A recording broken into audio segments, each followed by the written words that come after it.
सद्गुरु संचारेश्वर महाराज की जय।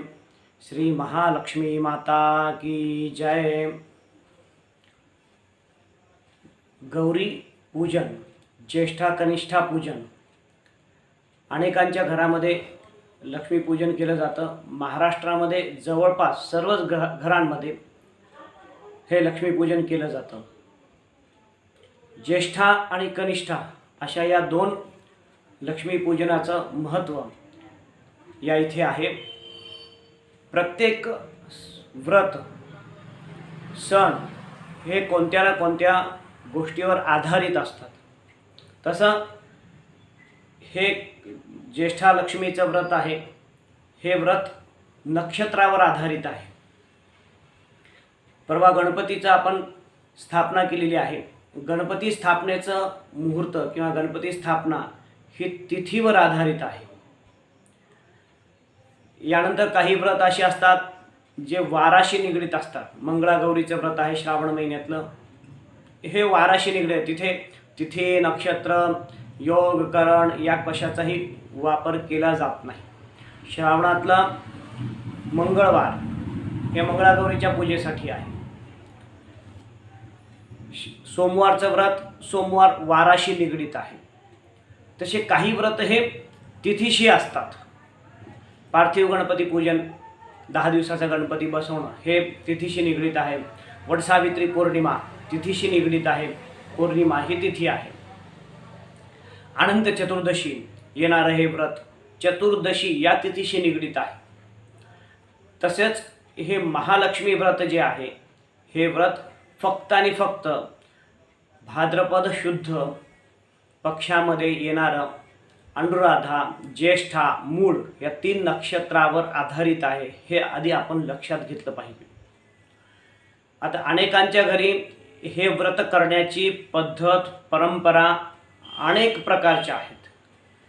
इथे महालक्ष्मीला आव्हान देण्यापासून ते विसर्जनापर्यंत प्रत्येकाने आपली पद्धत पाळावी, जी पूर्वपार चालत आलेली आहे। आणि काही पद्धती अशा आहेत की त्या आपल्याला लक्षातही येणार नाहीत अशा आहेत।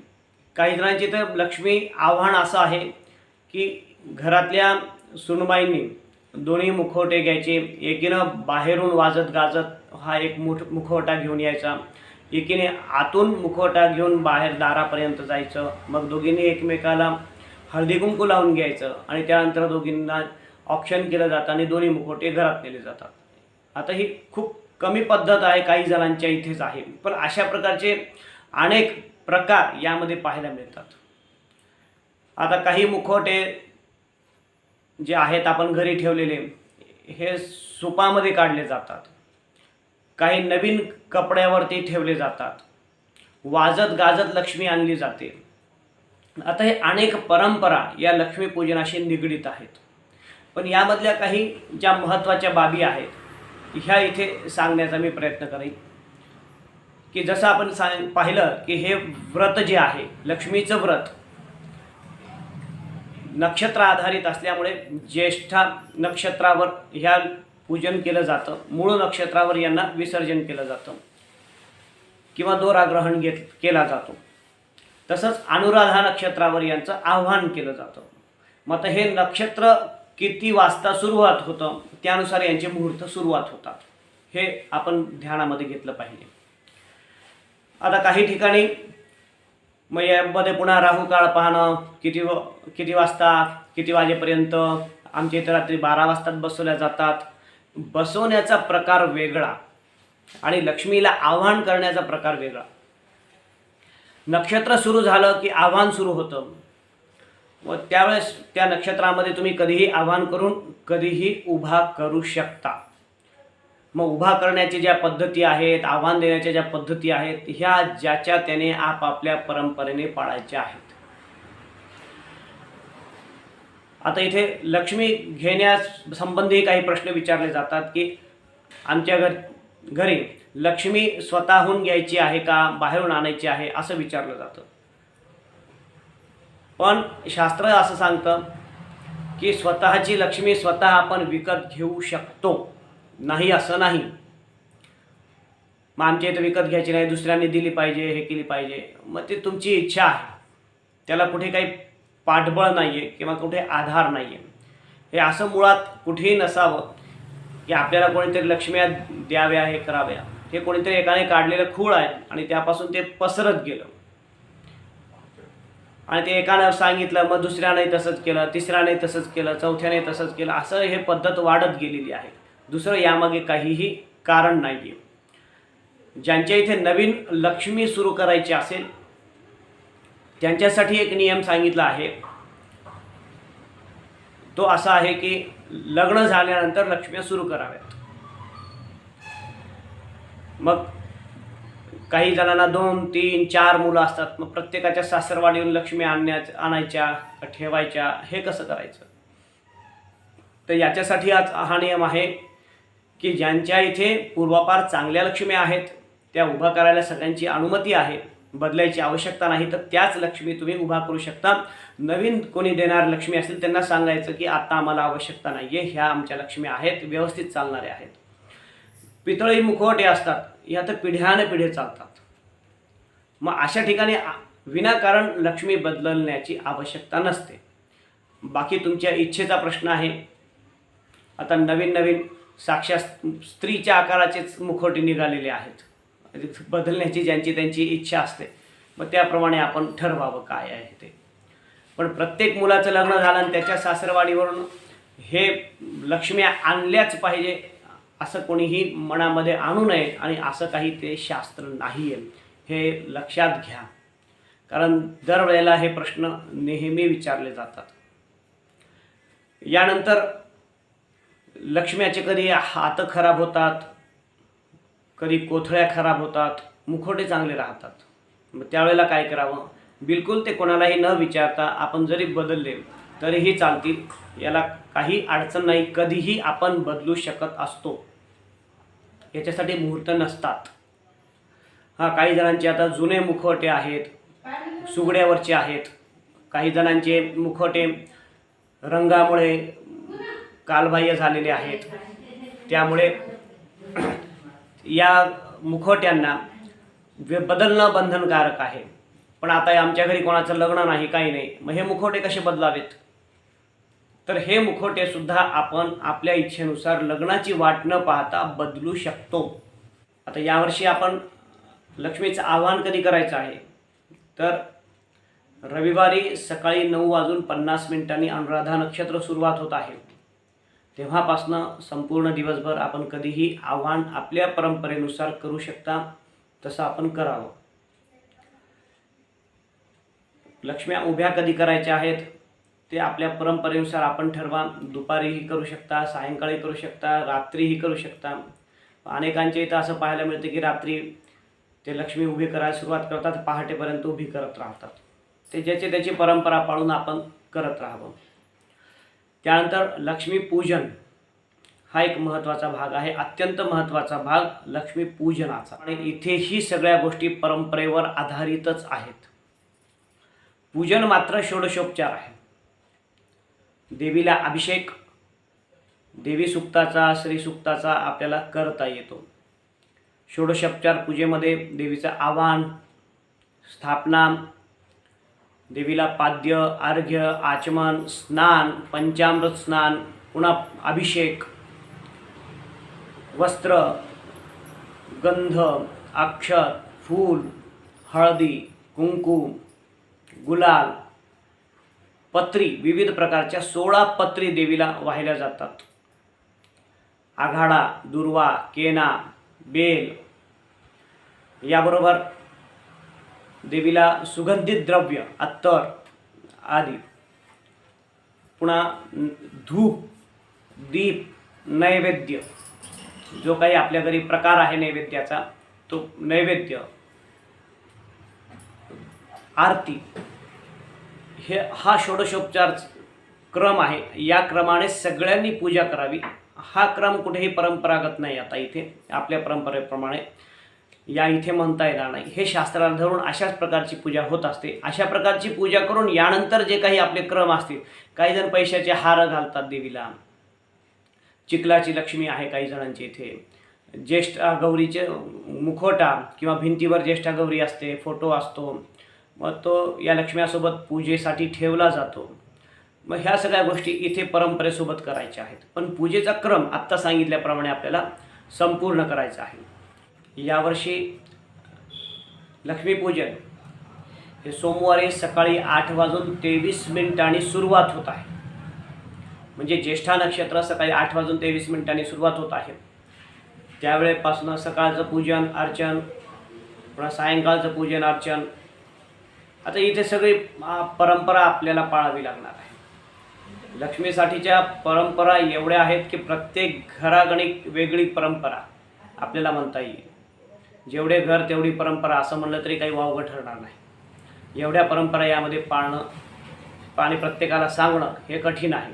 यांनी असं केलं म्हणून आम्ही तसं करायचं का? बिलकुल नका करू. जी आपल्या घरची परंपरा आहे ती करा आणि जे काही सोयीस्कर आहे याप्रमाणे शास्त्राप्रमाणे सगळ्या गोष्टी आपल्याला करायच्या आहेत.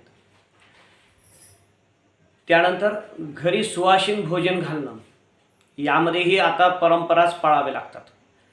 बाहेरचे श्वासन ब्राह्मण बोलवतात काही जण आपल्या घरचेच सुवासिन जेवू घालतात. काही जणांचे ते हे प्रकार नाही आहेत. हा सुद्धा श्वासन भोजन ब्राह्मण भोजन हा जो प्रकार आहे हा प्रकारसुद्धा आपल्या परंपरेनुसारच आपल्याला करायचा आहे. त्यानंतर आता दोरा ग्रहण करणे किंवा विसर्जन करणे. यावर्षी मंगळवारी सकाळी 7:05 मूळ नक्षत्र सुरुवात होत आहे. मूळ नक्षत्रावर गौरीचं विसर्जन केलं जातं. सकाळी 7:05 नंतर मूळ नक्षत्र सुरुवात होत आहे. तेव्हापासून आपल्याला कधीही अक्षत वाहून गौरींचं विसर्जन करता येईल. मग ते आपल्या परंपरेप्रमाणे काही जण रात्री लक्ष्मीचं पूजन झाल्यानंतर दार बंद करतात, दुसऱ्या दिवशी गौरीचं विसर्जन झाल्यानंतरच दार उघडतात. अशा काही परंपरा आहेत. त्यामुळे प्रत्येकाने आपापली परंपरा सांभाळत लक्ष्मी आपल्या घरची बळकट करत ह्या सगळ्या गोष्टी करायच्या आहेत. आता लक्ष्म्यास संबंधी काही प्रश्न येतात की सूतक आलं घरी, बाई बाळंतीण झाली आहे. लक्ष्मी ज्या दिवशी आहेत त्याच दिवशी सकाळी बाळंतीण बाई झाली, मग आपल्याला घरी लक्ष्म्या करता येणार नाहीत. ज्यांना सूतक आहे, ज्यांना वृद्धी आहे त्यांना करता येणार. मग त्यांनी कधी कराव्यात? अनंत चतुर्दशीला कराव्यात का? दसऱ्याला कराव्यात का? दिवाळीमध्ये कराव्यात का? किंवा पाडव्याला कराव्यात का? तर नाही असं शास्त्राचं उत्तर आहे. शास्त्र असं सांगतं की जय सण त्याच तिथीला त्याच मुहूर्तावर करावेत, कारण तो मुहूर्त पुन्हा वर्षभरात नसतो. मग तो कधी करायचा? पुढच्या वर्षी पुन्हा करायचा. तो असे मध्ये करणं हे शास्त्र संयुक्तिक नाही. त्यामुळे ज्याची त्याची इच्छा पुन्हा मध्ये कधी करायचं ते कसं करायचं ते शास्त्र सांगतं की करू नये. आता लक्ष्म्या बसल्या आहेत, आज आव्हान दिलं आणि त्यानंतर फोन आला लगेच की आमच्या घरी आत्ता अशा करता असं देहांत झालेलं आहे. मग आम्ही काय करावं? तर आव्हान दिलेल्या लक्ष्म्या असतील तरीही ज्या आपल्या घरचे लग्न न झालेले, ज्यांना सूतक नाही, अशांकडून त्यावर अक्षदा वाहून घ्यायच्या आणि ह्या लक्ष्म्या आहे तशा बाजूला ठेवून द्यायच्या. पुन्हा सूतक संपल्यानंतर त्यांना व्यवस्थित तुम्ही ठेवता येत असेल तुम्हाला ठेवा, किंवा ते कोणी ठेवणार असतील त्यांच्याकडनं ठेवून घ्या. हे पुन्हा पुढच्या वर्षीच लक्ष्मीपूजन करायचं आहे. आता घरामध्ये वारून 10 दिवस झाले आहेत, कसं करावं? तर गोड जेवण म्हणजे 12व्याचं शुद्धी श्राद्ध होईपर्यंत लक्ष्मी करता येत नाही. ज्यांच्याकडे 12 दिवस पूर्ण झालेले आहेत, घरातील व्यक्ती वारून 12 दिवस पूर्ण झालेले आहेत, अशांना लक्ष्मीपूजन करता येतं. म्हणजे गोड जेवणानंतर लक्ष्मीपूजन होत असेल तर ते करता येईल, हे लक्षात ठेवावं. याला इथे मिळून घेणे किंवा उणाब्दी याचा काहीही संबंध नाही, हे लक्षात ठेवा. यानंतर लक्ष्मीपूजनासाठी लहान मुलगी आवश्यक आहे का? कुमारिका? तर बिलकुल नाही. तुमची परंपरा असेल तर ते आवश्यक आहे, अन्यथा याची आवश्यकता नाही. मग कुमारिका पूजन करावं का? जेवू घालावी का? याची याचंही उत्तर असं आहे की आपल्या परंपरेनुसार कुमारिका पूजन असेल तर करावं. लक्ष्मीपूजनाचा आणि कुमारिकेचा असा सरळ संबंध नाही.